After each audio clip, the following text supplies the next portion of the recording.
बिस्मिल्लाहिर्रहमानिर्रहीम। मौलाना रूम रहमतुल्लाह अलैह मुख्तलिफ़ हीलों बहानों से हमारा दिल आखिरत की तरफ लगा रहे हैं और ज़िंदगी गुजारने का तरीक़ा समझा रहे हैं। मिसाल फरमाते हैं कि अगर तू हज करना चाहता है तो किसी हाजी को हम सफ़र बना। अगर तू हज करना चाहता है तो किसी हाजी को हम सफ़र बना। किस लिए? वो हज के तरीक़े से वाक़फ़ होगा। आम बंदा जाए तो उस बेचारे को तो पता ही नहीं है। मैं पहली दफ़ा जब क्या कहते हैं उम्रा करने के लिए गया, मुझे कख नहीं मालूम था। वहाँ जाकर फिर जो पढ़ कर गया था उसका मुशाहदा किया। हत्ता कि जब हम मस्जिद नबी में मेन गेट से दाखिल होते हैं तो जो सरकार का गुंबद है वो आहर पर आता है, ठीक है, जन्नतुल बकी के पास। मैं इधर से दाखिल हुआ, दाखिल होकर बाब उमर से अंदर चलता चला गया। अंदर जाके जहाँ सरकार का रोज़ा बाएं तरफ जन्नतुल बकी की तरफ आता है, मैं जन्नतुल बकी की तरफ भी चला गया। बाहर निकल के रोज़ा मेरे सामने है, रोज़ा मेरे सामने है, लेकिन मुझे गुंबद हज़रा नज़र नहीं आ रहा। और हमने किताबों में तस्वीरों में देखा होता है गुंबद हज़रा के नीचे वो है, ठीक है। अब मैं यहाँ खड़ा हूँ, गुंबद हज़रा ऊपर है मेरे, लेकिन नज़र तो नहीं आना दीवार के साथ। मैंने कहा यार वो गुंबद हज़रा नहीं नज़र आ रहा। कहता पीछे होके देख, अगे बढ़ेगा तो नज़र नहीं आएगा, पीछे होकर देख। अब जब मैं पीछे होकर इधर से देखा, फिर जहाँ छतरियाँ खुलती हैं वहाँ पर देखा, फिर सारा एक राउंड किया पूरे मस्जिद नबी का कि रास्ते किस किस तरफ जाते हैं। क्योंकि जब हम रास्ते देख लेंगे दूसरों को अब दिखाने वाले बनेंगे, यहाँ से ये चीज़ मिलती है, यहाँ से ये चीज़ मिलती है, यहाँ से ये चीज़ मिलती है। तो उसका मुशाहदा जब तक नहीं होगा, आपने जो पढ़ा है ज़ीरो। जब बंदा नमाज शुरू करता है तो उसे मसाइल नहीं आते, जैसे जैसे गलती करता है फिर मसले आने शुरू हो जाते हैं। फिर समझ आ जाती है कि यहाँ पर फ़र्ज़ छूटा था, नमाज नहीं, वाजिब छूटा था, सजूद सहव करूँगा नमाज आ जाएगी। तो यहाँ पर मौलाना रूम रहमतुल्लाह अलैह फरमाते हैं अगर तो हज करना चाहता है तो किसी हाजी को हम सफ़र बना। अभी ये हमारे हाजी गए हुए थे, तो ये यहीं से पहले तो टिंडे करवा कर गए, वहाँ जाकर उम्रा किया, फिर टिंड कर ली। जब हज की बारी आई, कुर्बानी करने के बाद टिंड करवानी होती है, तो इन्होंने वो जो छोटे छोटे बाल आए हुए थे ना, तो ज़ीरो की मशीन फेर ली, उसके ऊपर ज़ीरो की मशीन फेर ली। बाद में इन्होंने मुझे कहा कि सही हमने ना वो ज़ीरो की मशीन फेर ली थी, और ये फतवा क्या कहता है? मैं कहा फतवा ये कहता है कि पोरे के बराबर बाल काटना ज़रूरी। अगर पोरे के बराबर बाल नहीं हैं तो टिंड करवाना ज़रूरी।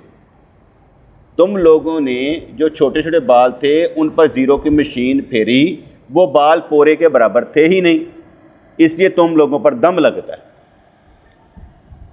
आम आदमी को ये कन्फ्यूज़न समझ में आएगी नहीं। उन्होंने कहा मैं काटते लेता ज़ीरो दी, लेकिन उन्होंने कहा बाल कटवाने का मतलब तुम्हारे बाल लंबे हों और पोरे के बराबर काटे जा सकते हो, जो बाल ही छोटे हों उनकी टिंड करवानी पड़े। इसलिए उन्होंने गलती की, और जो मुझसे मसला पूछा मैंने उनको बता दिया कि तुम्हारा मसला ये हल है। तो यहाँ पर अगर तो हज करना चाहते हो किसी हाजी को हम सफ़र बना। हमारे एक फूफा जान हज करने के लिए गए, उनकी बीवी फूफो मेरे साथ थी। वहाँ का एक दोस्त मेरा कहने लगा तुम्हारे फूफा जान ने हज किया है मगर गालियों का।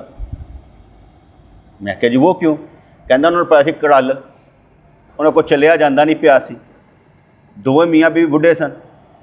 अब जब मियाँ जो था ना, बीवी को कहना मेरे नाल चल, तो बीवी कहे मैं अपने रकान पूरे करा कि तेन नाल लैके चलना। इसलिए वो कहता मेरा ज़ाती ख्याल है कि तुम्हारे फूफा जान का हज नहीं हुआ सिवाय गालियों के। कहते बढ़िया गाला उन्होंने हज कटियाँ। देखो चला नहीं जा रहा, तकलीफ़ के मारे है। जिसका जो यहाँ पर ठीक नहीं है वो वहाँ जाकर भी ठीक नहीं। ऐसा नहीं है कि आप ये कहेंगे वहाँ पर जाने के बाद और आने के बाद आप ठीक हो जाएंगे। जो यहाँ ठीक नहीं है वो वहाँ भी ठीक नहीं, जो वहाँ ठीक है वो यहाँ भी ठीक है। तरबियत यहाँ पर हो तो वहाँ पर जाए तो समझ आता है कि मैंने ये काम नहीं करना। लेकिन अगर आप ये कहें कि मैं कुछ सीखे बगैर वहाँ चला जाऊँगा, खुद ही समझ में आ जाएगा, ये नहीं होगा, कभी भी नहीं होगा। अगर तो हज करना चाहता तो किसी हाजी को हम सफ़र बना। वो चाहे कोई सूरत रखता हो, उसके रंग या तस्वीर को न देख, उसके अरादे और कसद को देख। अगर वो काला है और तेरा हम ख्याल है तो उसे गोरा समझ, क्योंकि वो तेरा हम रंग है। एतबार बातन का है, ज़ाहिर का नहीं। ठीक है जी, इससे कहना कि तेरा हम ख्याल है तो उसे गोरा समझ, क्योंकि वो तेरा हम रंग है। एतबार बातन का है।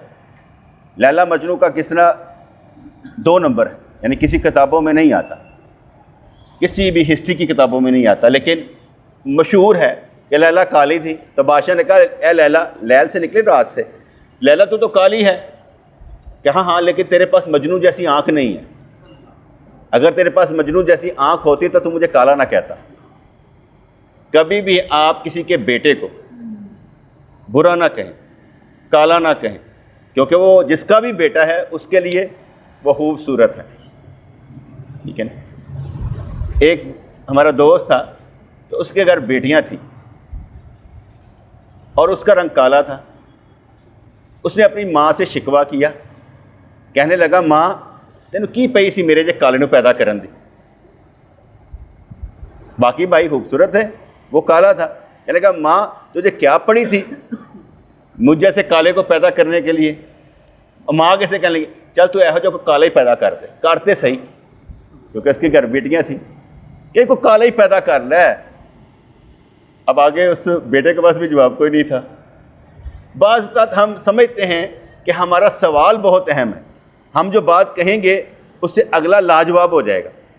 एक याद रखिएगा, लाजवाब होना और बात है, कायल होना और बात। किसी को आप कायल करना चाहें तो ज़रा सोच समझ कर। आमूमी तौर पर लोग कायल नहीं होते, लाजवाब हो जाते हैं कि लफ्ज़ नहीं मिल रहे, हम समझ नहीं आ रही कितना गाले किस तरह करिए। लेकिन कायल करना यह बहुत बड़ी बात है। तो उसे गोरा समझ, क्योंकि वो तेरा हम रंग है। एतबार बातन का है। अगर वो गोरा और खूबसूरत है और तेरा हम ख्याल नहीं, हम ख्याल ना हो, उससे सफ़र तय होता ही नहीं। जो आपका हम ख्याल नहीं है, जिसके साथ ताड़ी सुर नहीं रलती, उसके साथ आपका सफ़र तय हो ही नहीं सकता। उसने इधर जाना है, आपने इधर जाना है। उसकी ख्वाहिश कुछ और, आपकी ख्वाहिश कुछ और। तालिब मौला तालिब मौला के साथ ही सफ़र कर सकता। अगर हम ख्याल नहीं है तो फिर कहानी तेरा बदल जाती। और अगर वो गोरा और खूबसूरत है और तेरा हम ख्याल नहीं तो उससे तल्लुक़ ना रख।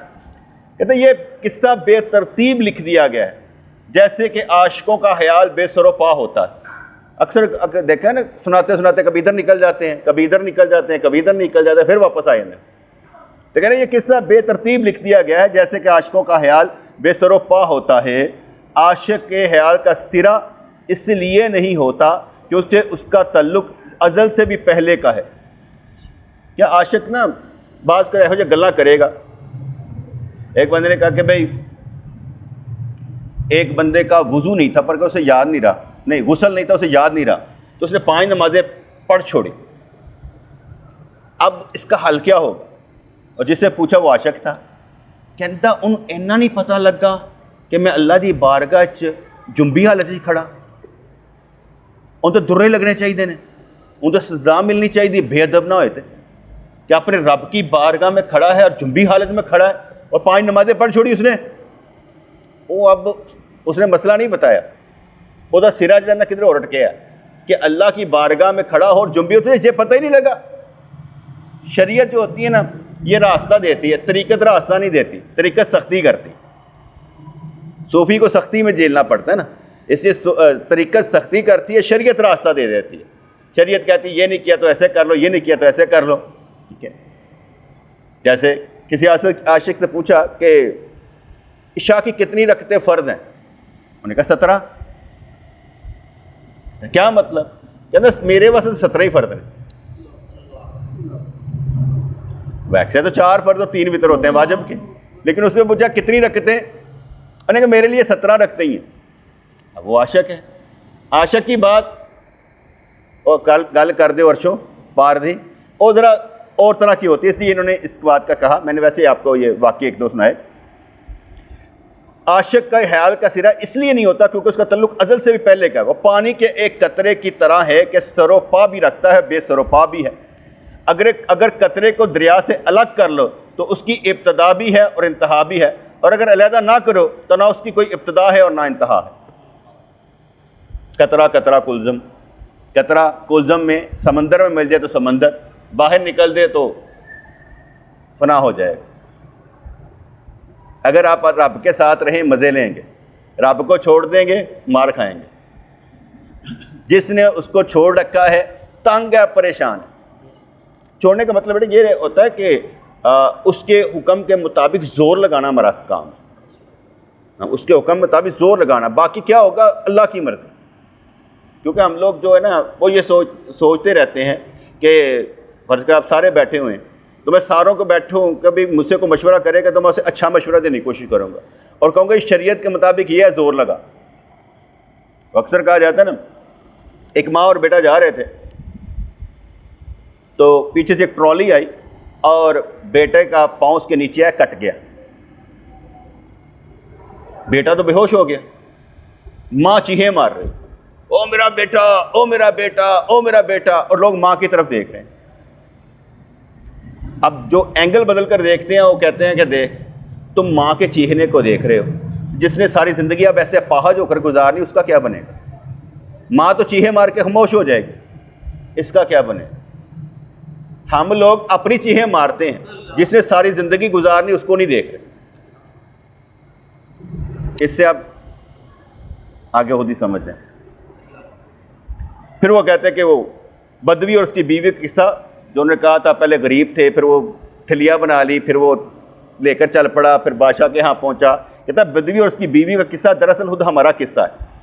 अच्छे सूफ़ी के लिए जो कुछ गुजर गया वो नाकाबिले ज़िक्र होता है, ज़िक्र के काबिल नहीं है जो गुजर गया। क्या था ज़िक्र?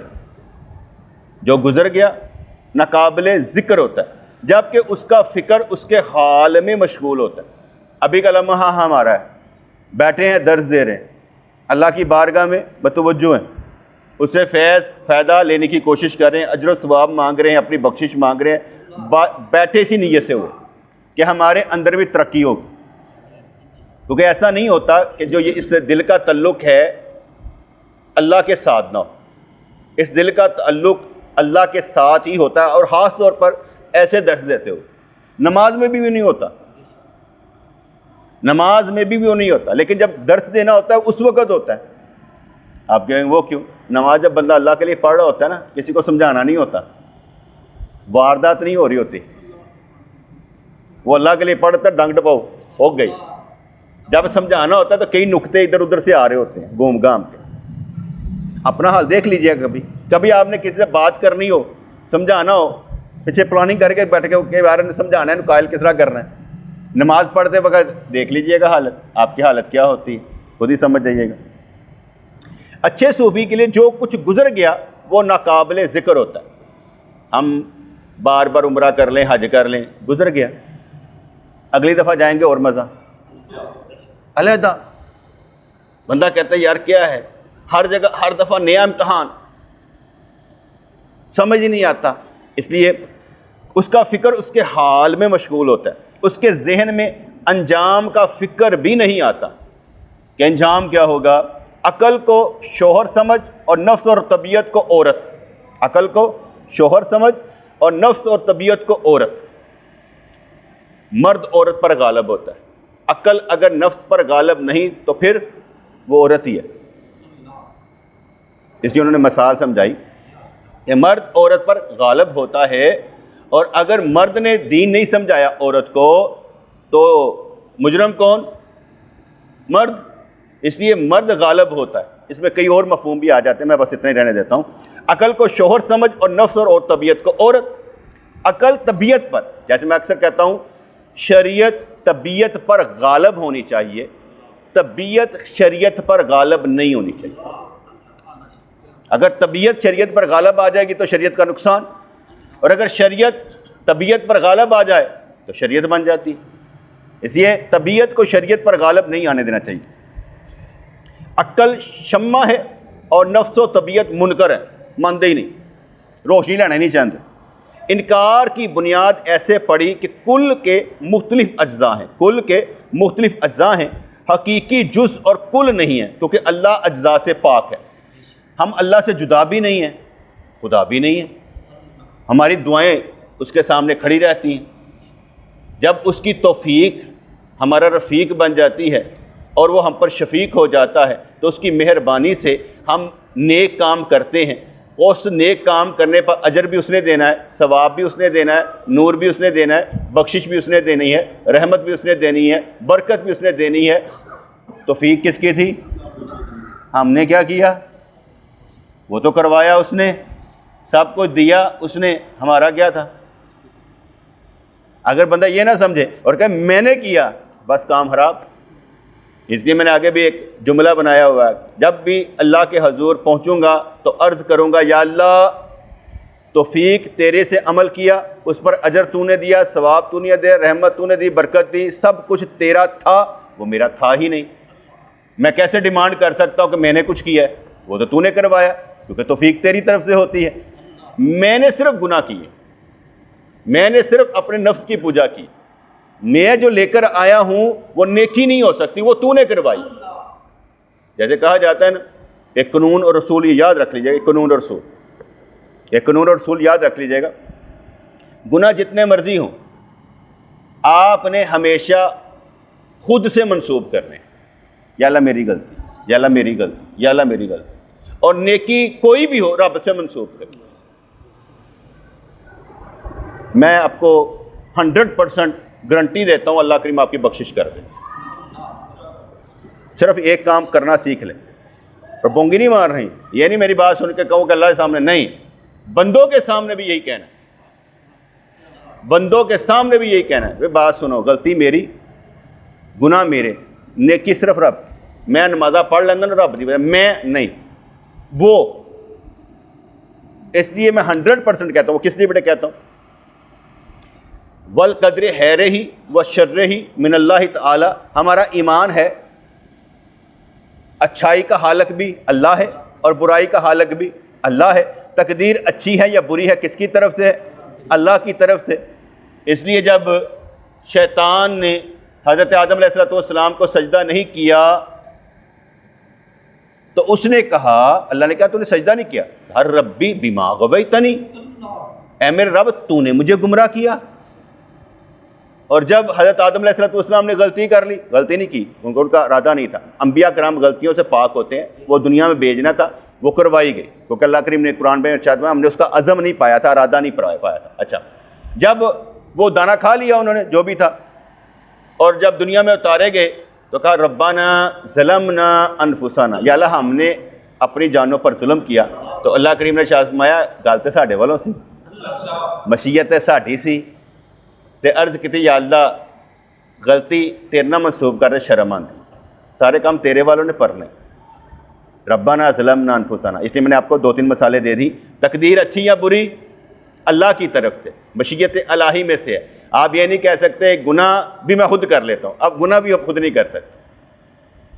अंदर ही होता ना नेकी और बुराई का जज्बा, कोई आपको इधर लगा देता, कोई आदत है, जो तकदीर पर होता है गालिब आ जाता है।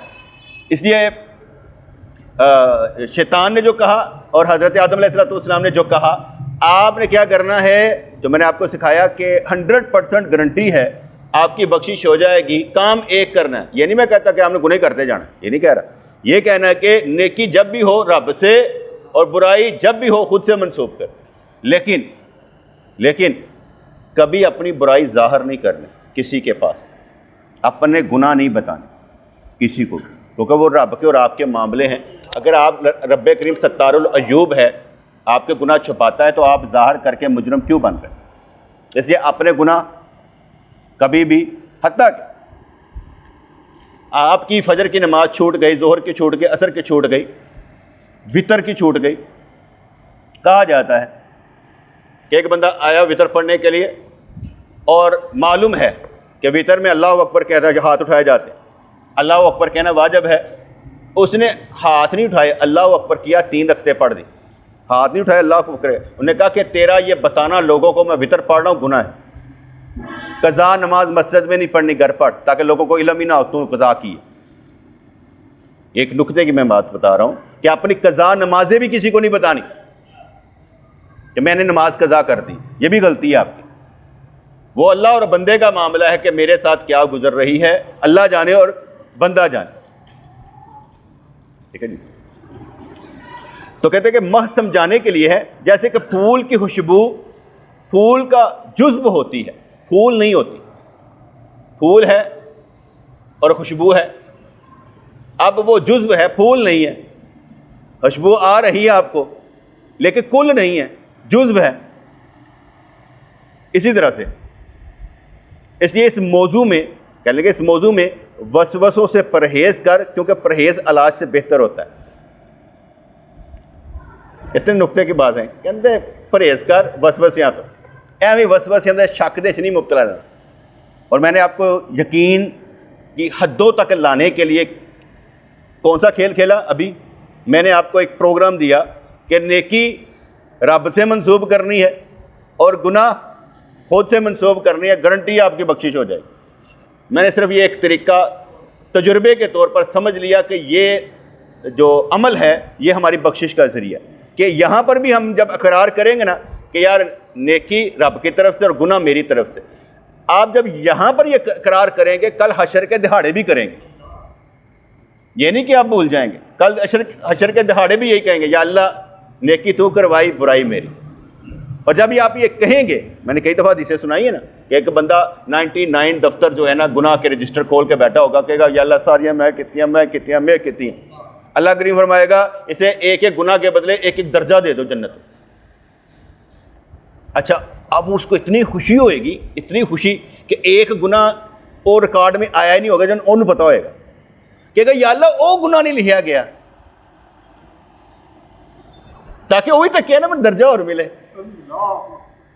इसलिए मैं आपको ये समझा रहा हूँ, क्योंकि पहली बात क्या समझाई कि आपने नेकियां छोड़नी नहीं है। दूसरी बात ये कही कि नेकियों को रफ्तार बढ़ा कर अगर गुनाह हो तो नेकियों को रब की तरफ मंसूब करना है और गुनाह को खुद से मंसूब करना है। मैं उसकी एक मिसाल देता हूँ।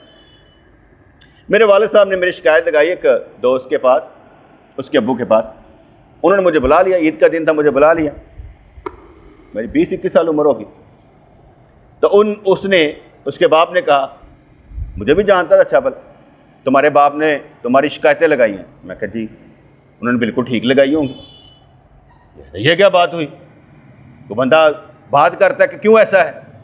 मैं कहा जी मेरे अब्बू ने ना मेरी तरबियत अच्छी करने की कोशिश की है, लेकिन मैं अभी तक ठीक नहीं हो सका, मैं कोशिश करूँगा ठीक होने। उन्हें 2-4 सवाल और पूछे। अब उसको समझाने के लिए, क्योंकि अकल में जरा थोड़ा मारना पैदा ना हाथ, उन समझाने के लिए मैंने ना बड़े इत्मीनान से उसकी आंखों में आंखें डालकर कहा, मैं क्या मेरे बाप ने जो शिकायतें लगाई वो हक़ थी, और मैं अपने बाप के मुतल्लिक दलाइल देकर उसे गलत साबित नहीं करना चाहता। मेरा बाप, मैं बाप के मुतल्लिक दलाइल दूँ? क्यों झूठा है? मैं सही हूँ, मैं क्यों दूँ? अच्छा, उसको ना समझ आए, कहता तुम जाओ, मैंने तेरी समझ आ गई। अब मेरी बात समझ में आई कि नहीं आई? इसलिए उन्होंने कहा कि इस मौजू में वसवसों से परहेज कर, क्योंकि परहेज इलाज से बेहतर होता है, वसवसे नहीं। जब भी हो जाए गुनाह। एक और इसमें एक नुक्ते की बात बताता हूँ। एक बंदा बड़ा ही रोया, कहने लगा या अल्लाह मुझसे ये गुनाह नहीं छूट रहा, या अल्लाह मुझसे गुनाह नहीं छोड़ रहा, मैं तौबा करता हूँ, बार बार तौबा टूट जाती। तो आवाज़ आई, इन्नल्लाह युहिब्बुत तव्वाबीन व युहिब्बुल मुततख्खिरीन। तो समझ रहा है तो क्या मांग रहा है? तौबा करने वाला अल्लाह का दोस्त होता है, उससे अल्लाह मोहब्बत करता है। तू हमसे हमारी मोहब्बत मांग रहा है और कह रहा है कि असर नहीं हो रहा, मंगदा रहे, बार बार तौबा टूटे भी थे, तौबा करते रहना, क्योंकि इन्नल्लाह युहिब्बुत तव्वाबीन, कि तौबा करने वालों से मोहब्बत करता है। मरने तक देखते क्या बनता है। इसलिए इस मौजू में वसवसों से परहेज कर, क्योंकि परहेज इलाज से बेहतर होता है। तेरा काम सिर्फ सब्र करना है, क्योंकि सिर्फ इसी से ज़ौक़ो वजदान पैदा होगा, जिससे सब अश्काल हल हो जाएंगे। यह सब्र को छोटी चीज़ नहीं हर मामले में, और आपका होगा, घर वालों का नहीं। कैसा घर वालों ने सब्र करवाना है, खुद आपने हर मामले में सब्र करना और हमेशा अच्छे अल्फाज निकालने की कोशिश करने। वो अल्फाज आपके बताएंगे कि आप सब्र वाले हैं कि नहीं। अगर फ़र्ज़ करो तुम्हारे अब्बू तुम्हें थप्पड़ मार देते हैं, उसके बाद तुम वजह पूछो, अब्बू ये क्यों? तुमने पूछनी नहीं, तुमने दूसरा गाल भी आगे कर देना, अब वो एक किधर भी लगाएं, आपने ठीक किया है। ऐसा करने पर तेरा बाप तेरा मुंह चूम सकता है, थप्पड़ नहीं मारेगा। हाँ, ये मैं एक बच्चे से बात करता हूँ, बाकी आप ही समझ लेंगे। ये नहीं कि सबको मैंने समझाना, बाकी खुद ही समझ लिया कर। इसलिए इस मौजू में वसवसों से परहेज कर, क्योंकि परहेज इलाज से बेहतर होता है। तेरा काम सिर्फ सब्र करना है, क्योंकि सिर्फ इसी से ज़ौक़ व वजदान पैदा होगा। क्योंकि बाप कभी गलत नहीं मारता, उसने ठीक ही मारा होगा। अगर बाप को हम गलत कहेंगे तो फिर हम गलत हैं, इसलिए बाप को कभी गलत नहीं कहना, जिससे सब अश्काल हल हो जाएंगे। सब्र से रूह में ऐसी ताकत पैदा हो जाएगी कि वसावस की गुंजाइश नहीं रहेगी। अक्सर व बेशतर लोग, मैं ठीक नहीं हैगा, मैं तो गुनहगार हाँ, मैं स्याहकार हाँ, मैं ये हाँ, यही सोच सोच के मर जाएंगे, वसवसों के अंदर ही मर जाएंगे। ये नहीं कि उनका इलाज हो सकता, उनका वो ला इलाज है, वो ला इलाज, वो नेकोकार भी हो सकते हैं, वो गुनहगार भी हो सकते हैं, लेकिन वसवसों में फंसे हुए लोग। और मैं आगे कह रहा हूं कि सिर्फ और सिर्फ एक काम आप कर सकते हैं कि अपने नेकियों की स्पीड बढ़ाएं और गुनाहों की कम करने की कोशिश करें, और कोई इलाज नहीं, और कोई इलाज नहीं। लेकिन जब हम, जो हमारी कमी होती है वही होती है, कुव्वत सोच बड़ी ऊंची होती है और कुव्वत अमल मफकूद होती है। तो बात समझ में आ रही? कुव्वत सोच, मैंने तहज्जुद पढ़नी चाहिए, मैंने ये भी करना चाहिए, मैंने वो भी करना चाहिए, ये कुव्वत सोच है। अमल मफकूद है, अमल हो नहीं रहा। अब बंदा समझ रहा है मुझे कुछ होना चाहिए, मैं इतना ऊंचा होना चाहिए, यही वसवसा है बस। ओ ऐसे रो में पिट जाएगा। कारकर्दगी बढ़ा भाई, वसवसों में ना फंस, कारकर्दगी बढ़ा। जैसे अक्सर लोग सवाल करते हैं, जी मैं मुतवातर तहज्जुद नहीं पढ़ सकता, कभी कभी पढ़ लूँ। मैं कहा एक दिन साल में एक दफ़ा पढ़ ले, मुझे क्या फ़र्क पड़ता, पढ़ तो सही, जो मौका मिल जाए पढ़ ले। बनिस्बत इसके ये कहा जाए, मैं अगर फ़र्ज को सारी रात जागता हूँ, लेकिन जब तहज्जुद का वक्त होता है, तहज्जुद के लिए सोना कोई कहते हैं शर्त है, कोई कहते हैं नहीं है, हम कहते हैं सोना शर्त ही है। मेरा सवाल ये होता है कि अल्लाह ताला जब ये रात गुजरती होती है, आखिरी वक्त होता है, आसमान पर नज़ुल जलाल फरमाता है और पूछता है कि है कोई मांगने वाला, क्या उसकी मैं मांग पूरी कर दूँ, शिफा दूँ, ये वो हदीस में आता है। मेरा ये सवाल होता है, जब अल्लाह करीम रात को, मैं तहज्जुद नहीं पढ़ी, रात को नज़ुल जलाल फरमाता और पूछता हो खड़ा हुआ कि ना हुआ, टाइम पे है ना, खड़ा हो जावा कि ना हुआ, हो जाना चाहिए। बनिस्बत ही बंदा ये सोचे मैं सोया तो हूँ नहीं, खड़ा होकर क्या करूँगा। अरे बाबा आसमां पर देख, हदीस में आता है कि अल्लाह करीम आखिरी वक्त में ये काम करता है, तो तू भी ज़रा खड़ा तो हो या ना, और दो चार नफल पढ़ ले, गल खत्म होगी। नहीं नींद आई तो क्या करें, टाइम तो वही है ना, तो मांगता रहे। अव्वल तो मंगना भी कुछ नहीं होता उस टाइम पे, क्योंकि पता नहीं क्या मांगना है, अभी मजीद क्या मांगना है ये नहीं समझ आ रहा। तो कल तो मैंने समझाया था ना कि मैं आपने मेरे लिए दुआ करनी है, कि जो मेरी दुआ है हर देखने वाला, सुनने वाला, चाहने वाला जन्नत में जाए, इसको अप्रूव्ड करवाना है रब करीम से, यानी रब करीम से मंजूर करवाना है, या अल्लाह इसकी दुआ अप्रूव्ड कर दे। ठीक है, ये मैंने आपसे अर्ज की थी। तो तमाम काम सिर्फ, तेरा काम सिर्फ सब्र करना, क्योंकि सिर्फ इसी से ज़ौक़े वजदान पैदा होगा, जिससे सब अश्काल हल होंगे। सब्र से रूह में ऐसी ताकत पैदा हो जाए कि वसावस की गुंजाइश नहीं रहेगी। तसव्वुफ़ में सब्र ही तमाम मसाइल का हल खुद बहुद बहम पहुँचा देता है। लो जी, उन्होंने कहा सूफ़ी सब्र करना है तो मुकाम तक पहुँच जाए। मैंने आगे भी मैं कई दफ़ा रोला डालता रहता हूँ, बिल कितना आया जाए और की होया जाए, फिर मैं खुद अपने आप पर मैं कह यार तूने ये नहीं कहना, नहीं पूछना। जब तूने एक कानून बना रखा है ना कि जब तक जेब में पैसे हैं रोला नहीं डालना, तो तूने बोलना नहीं, तो थल्ले मुकाम पे आके नहीं कहना। जब तक जेब में पैसे हैं तूने रोना नहीं, पैसे ख़त्म होंगे तो फिर देखें। अब ये मैंने अपना ये कानून जो पास किया, इसमें क्या चीज़ शामिल है? सब्र। ठीक है ना, रोला डालने से कुछ होगा? आसमान ही डिग गया पे तो फिर क्यों है, सबके साथ ही है। तो इसलिए जब सबके साथ ही है तो रोला तो ना डाले, सब्र तो करें ना। सब्र के लिए मैंने नुक्ता क्या दिया, जब पैसे नहीं होंगे फिर रोला डालेंगे, तो जब पैसे ख़त्म ही नहीं होने तो रोला किस बात का। अल्लाह करीम देता रहता, हम पे कर देते हैं। सुन ले कि महलूक की उनकी तबीयतों के मुताबिक मुख्तलिफ हकीकतें हैं। जैसे हरूफ तहज्जी एक लिहाज से अलिफ, अब वो बा नहीं हो सकता, वो ता नहीं हो सकता, सब एक जैसे नहीं हो सकते। आप मेरे जैसे, मैं आपके जैसा नहीं हो सकता। ठीक है, मैं अपने तौर पर बात कहूँगा, मैंने ये किया, आप कहते भाई हम आप जैसे नहीं हो सकते, ठीक है, आपकी तबीयत है, लेकिन बनने की कोशिश तो करेंगे ना। काम तो ये बनने की कोशिश तो करेंगे कि हम आप जैसा बनने की कोशिश करते हैं, फैसला करने की कोशिश करते हैं, कुछ ना कुछ तो करेंगे। इसलिए उनकी तबीयतें मुख्तलिफ होती हैं, जैसे अली बा ता सा ए बी सी डी, ये मुख्तलिफ होते हैं, एक पहलू से मुत्तहिद और दूसरे से मुख्तलिफ हैं, जुड़ जाएं तो लफ्ज़ बन जाते हैं। जैसे अभी ये हम पढ़ रहे हैं, मुख्तलिफ कैफियतें, हालात, ख्यालात, तो ये जो मुत्तहिद हैं समझाने के लिए, लेकिन मुख्तलिफ हैं। फिर आपने फरमाया क़यामत का दिन पेशी का दिन है, लेकिन पेशी तो वो चाहेगा जो शान व शौकत वाला है। होते कहेगा ना जनाब दिन मुकर्रर से करो ना, तो शान व शौकत वाला है। जो शख्स आफताब जैसा चेहरा नहीं रखता वो रात के अंधेरे के सिवा क्या चाहेगा कि कहीं उसकी रुसवाई ना हो जाए। इख्तलाफ के असबाब पर गौर करने की बजाय उनके नताइज पर गौर करना चाहिए। मैं कई दफ़ा सोचता हूँ कि लोगों का क्या बनेगा, फिर मैं ख़ुद को सोचता हूँ इसका मतलब तू अपने आप को नेक समझता है, जैसे तुझे अल्लाह बख्श देगा उनको भी बख्श देगा। खेल इस वक्त बख्शिश का नहीं है, कुछ अच्छा करने का। इसलिए तूने जहाँ पर भी हो, अपने घर में हो, बाहर हो, इधर हो, उधर, जहाँ भी हो, अच्छा काम करना है, अच्छे लफ्ज़ बोलने, अच्छा ख्याल पैदा करना है, अच्छी सोच किसी को देनी है। अख्तलाफ के सबब पर गौर करने की बजाय उनके नताइज पर गौर करना चाहिए। नेक अमाल वाले लोग क़यामत के दिन खुश होंगे, लेकिन बद अमाल चाहेंगे कि पेशी का दिन ही ना आए, ताकि अच्छे और बुरे में तमीज़ ना हो सके, इनवदर करता है इनवदर कर देता है। इसलिए शेह कामल के आगे अपने मख्फी अफ़आल कह दे ताकि तेरी इस्लाह हो सके और तू रुसवा होने से महफूज हो जाए। ये एक उन्होंने बताया कि जब मुरीद है वो अपने छुपे हुए अहवाल अपने पीर से नहीं बताएगा तो पीर इस्लाह नहीं करेगा। पीर इस्लाह तब करेगा जब वो अपने अहवाल बताएगा, ठीक है ना। फ़र्ज़ करे किसी का इस्लाह करने की, मुझे पता लगा इस बंदे ने कोई गलती की, किसी ने बता दिया किसने गलती की।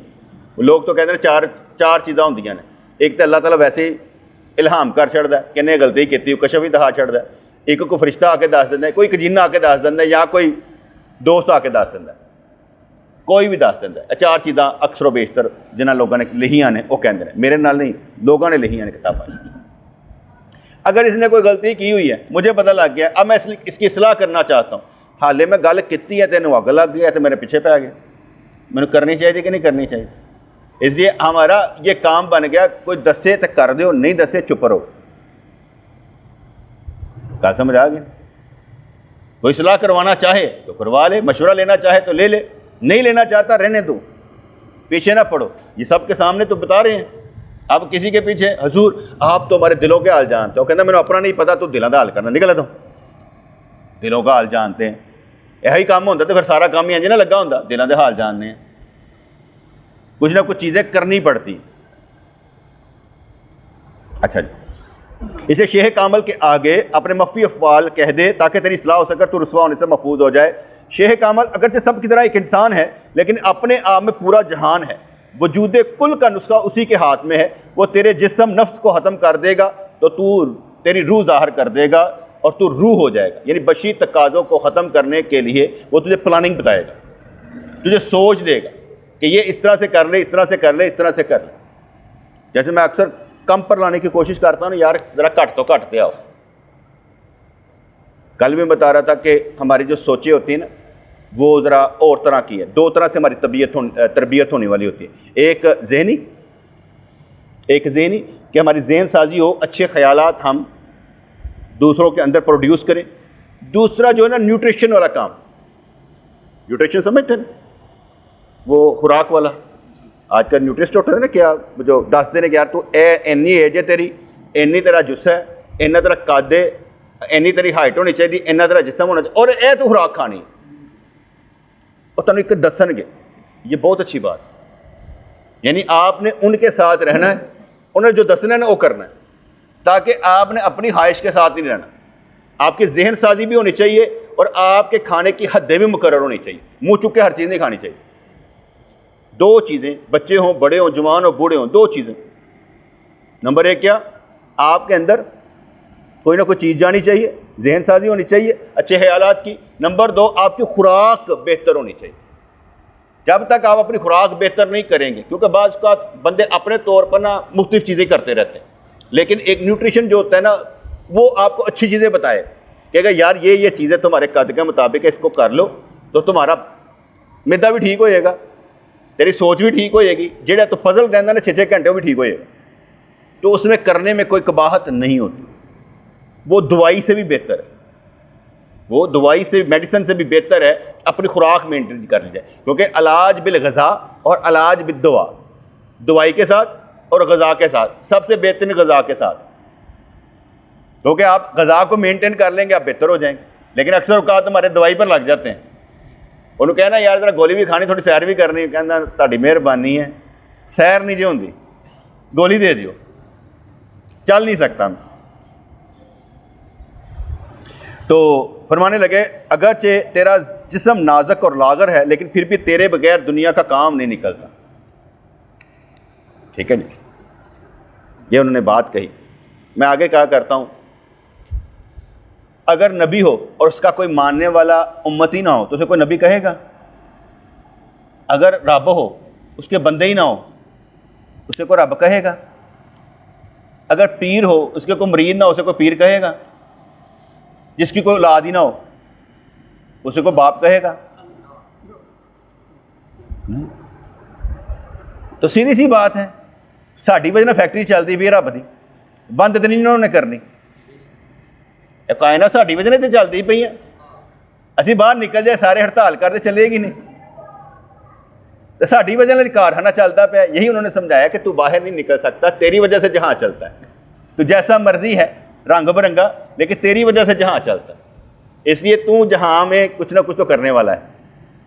तो लागर है, बीमार है, कुछ भी है, तो कई वक्त पाया होगा, खंघदा भी होगा, तो अगले ने कहना यार बुढ़ा खंघदा पे यार बाज नहीं आता, घरों निकल जाए, उनके लिए सबर बनाओगा। यानी तो जो भी है वो दूसरों के लिए तकलीफ का बाइस है या अजर का बाइस है। दोनों सूरतों में तो कारखाना दुनिया में कुछ ना कुछ हसीयत ज़रूर रखता है, तेरी वजह से कुछ ना कुछ चल रहा है। लेकिन हमारा काम ये होना चाहिए कि हमारी वजह से अच्छा चले, हमारी वजह से अच्छे काम हो, अच्छी सोच हो, क्योंकि मज़ा आना चाहिए ना कि हम अल्लाह करीम के लिए कोई ऐसी बात कह जाएं, कर जाएं, सह जाएं जिससे अल्लाह करीम हमें अजर अता फरमाए। तो इस दुनिया छोटी में से अभी हमारी, मैं समझता हूँ कभी काफ़ी लंबी उम्र है। आप कहें काफ़ी लंबी उम्र, मेरे पास एक दिन की उम्र हो ना, मैं कहूँगा काफ़ी लंबी है यार, बहुत है। क्योंकि मरने से मैं नहीं डरता इंशाअल्लाह ताला, जब मरने से डरना है, जब मर्जी जिस वक्त मर्जी आए जाने के लिए तैयार। जैसे तो मैं जुमे में नहीं कई दफ़ा कह देता, लो भाई जुमे का वक्त है, कबूलियत का दर्जा जे, सारे मिलकर दुआ करो अल्लाह करे मैंने मौत आए, तो आमीन। लेकिन ਤੁਹਾਡੇ कहते फिर भी नहीं आनी, वो ऐस मारे कि रब ने लिखी नहीं ना इन्नी जल्दी, ਤੁਹਾਡੇ कहते आ गए। कहते वो की कहते ने कावां दे हथों ढगे मरे ने, कोई ਤੁਹਾਡੇ कहते मर जाना। इतना तो मुझे तकदीर पर यकीन होना चाहिए, जब रब चाहेगा तब भी होगी, ना किसी की बददुआ लगेगी ना दुआ लगेगी। नहीं गल समझ आई? और बेटे तवक्कल इस कदर होना चाहिए कि आप दुआ भी कर दें तो मौत नहीं आनी आपको, क्योंकि रब ने जब तक लिखा हुआ है ना तब तक ही होगा, वरना मौत मांगनी नहीं चाहिए। लेकिन लोगों को सिखाने के लिए जो डर फोक होते हैं ना, वो मुँह कट देती सू इंज ही हो जाता होंगे, डर फोक लोग, तेरे मुँह कटना होना है, तकदीर जो लिखा होता वही हुआ, उधर तेरे मुँह कढ़ाती इंज कर दो, वरना होता है कोई। इसलिए ये सिखाना पड़ता है कि रब पर तवक्कल करो, तेरा रिज़्क हो, तेरी बीमारी हो, तुम्हारी मौत हो, सब रब की तरफ से, जब चाहे जिस वक्त चाहे वो दे दें। और ये मैं तो समझता हूँ कि अपने पीर मुर्शिद के सदक़े में हम अल्लाह की पनाह में रहते हैं, कैमोफ्लेज, बस समय कोई नहीं कुछ कहता। असी तो बाहर जाते ही नहीं किसी ने कुछ कहने वास्ते, इतों बाहर निकलते ही नहीं, भावें सारी दुनिया सानूं जानदी होए, अंदर खाते असी इत्थे बैठे हैं, ना असी किसी को देखना चाहते हैं ना कोई सानूं देखे। बोलिया उत्थे वसीए जिथे वसन अन्ने, ना कोई साडी ज़ात पहचाने ना कोई सानूं मन्ने। असीं मनवाना चाहते ही नहीं, असीं तो मनवाना चाहते हैं कि रब नूं मन जाओ, सानूं नहीं मनना, रब नूं मनो। इसलिए असीं मनवाना चाहते ही नहीं कि यार मैं आई एम समथिंग स्पैशल, असीं है ही नहीं तो स्पैशल कहते। तो इसलिए बेटे आप सारे के सारे अल्लाह ताला की महलूक हैं और सारे ही उसके नूर से रोशन हैं। आपने ही अपने रब को राज़ी करना है, और अपने रब को इस तरह से राज़ी करें कि आपके सदक़े में वो दूसरों को भी बख्श दे। और फिर वही तवाबीन मुतत्तहिरीन, इनमें से रहना है। अल्लाह तौबा करने वालों से मोहब्बत करता है। या अल्लाह हमसे भी मोहब्बत फरमा, बार बार तौबा की तौफीक नसीब फरमा, हर वक्त इस्तग़फ़ार पढ़ते नज़र आएँ और तेरी मोहब्बत में आगे बढ़ते नज़र आएँ। तेरी नवार तजल्लियात से हमारे रूह में, हमारे जिस्म में तेरा ज़िक्र रच बस जाए। हमारी ये मिट्टी ज़िक्र करने वाली बन जाए, बाल बाल ज़िक्र करता नज़र आए। रसूलुल्लाह ने जो दुआएं मांगी वो दुआएं हमें लगती नज़र आएँ। हजूर ने जो आंसू बहा बहा कर हमारे लिए दुआएं मांगी, या अल्लाह उन एक एक आंसू में हम भी शामिल थे। मेरे मालिक मेरे परवरदिगार, उसके सिले में हमें जन्नत अता फरमा और अपना दीदार अता फरमा। या अल्लाह हर आजमाइश में कामयाबियाँ नसीब फरमा, दिन दुगनी रात चुगनी रिज़्क़ भी अता फरमा, तरक्की भी अता फरमा। या अल्लाह वो अल्फाज बोलने की तौफीक अता फरमा जिससे हमारा भी दर्जा बुलंद हो और दूसरों को भी सही तौफीक मिलती नज़र आए। मेरे मालिक मेरे परवरदिगार, हर एक से ज़्यादा अपने आप को कमज़ोर समझें और दूसरों को ताकतवर बनाते नज़र आएँ। या अल्लाह हमारी जोली में हैरात डाल, जो वो ख़जाने डाल जो कभी ख़त्म नहीं होते, बरकतों वाले, रहमतों वाले, इज़्ज़तों वाले, मोहब्बतों वाले। या अल्लाह तेरे ख़जाने बाँटने से बढ़ते नज़र आते हैं, इसलिए हम पर एहसान कर ताकि तेरे ख़जाने बढ़ते नज़र आएँ। रब्बना तक़ब्बल मिन्ना इन्नका अंतस समीउल अलीम व तुब अलैना इन्नका अंतत तव्वाबुर रहीम। या अल्लाह या रहमान सब्बितना अलल ईमान। आमीन बरहमतिका या अरहमर राहिमीन।